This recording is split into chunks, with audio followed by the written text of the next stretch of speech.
Alright, what's up everybody? It's your boy Akeem and welcome to this blog. Here to give you a preview of last year's national champion, the Alabama Crimson Tide. Going 14-1 overall, having their long loss earlier in the season against Ole Miss, and then looking to get back-to-back titles again. Under head coach Nick Saban, who is entering his 10th season, already has 5 championships under his belt, and a lot of people are quoting him as the greatest college football coach of all time. He's been doing a fabulous job, and I have to give him a lot of kudos.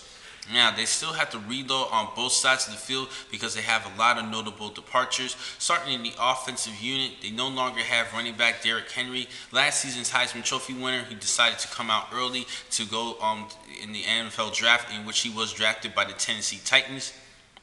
Then you had Jake Coker is no longer with the team, so there's a couple of voids that are going to have to replace in the offensive unit. But they do have the return of wide receivers Calvin Ridley as well as Darius Stewart, a good combination between the two, particularly in Calvin Ridley. He's a great receiver and a second team All SEC performer as a true freshman, so I have to give him respect as well. And they do have the return of tight end OJ Howard, who had a big game in the national championship matchup against the Clemson Tigers. He had over 100 yards receiving in that game.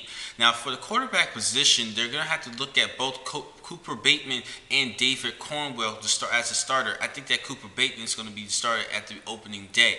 And at running back, they have Bo Scarborough and Damian Harris, who's going to be taking over the running back duties and splitting carries among the two players to replace Derrick Henry. Now, Derrick Henry was the lone star last season, in which they utilized him so much last year compared to previous seasons in which they used more tandem backs.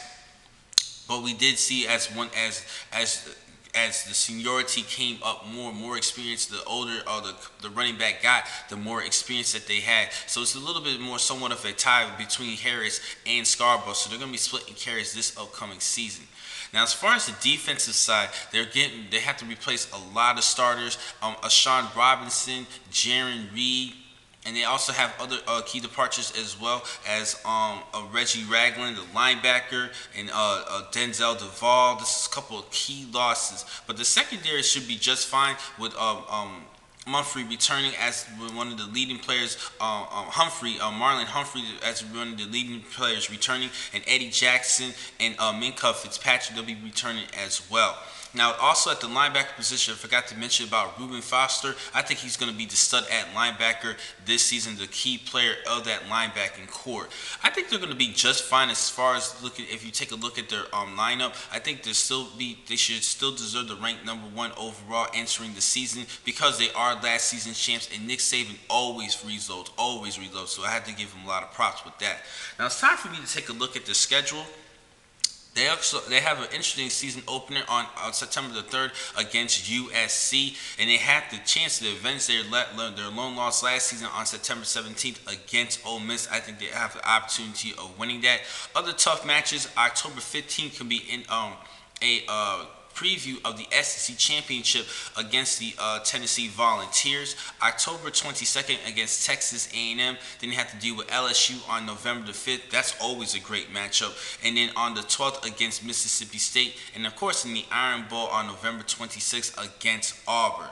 Now, taking a good look at their schedule, I think they have a chance at best to go undefeated again. I think they're probably going to get at least one loss, so I have them going 11-1 overall, still representing the West Division of the SEC Conference and making it back into the college football playoff.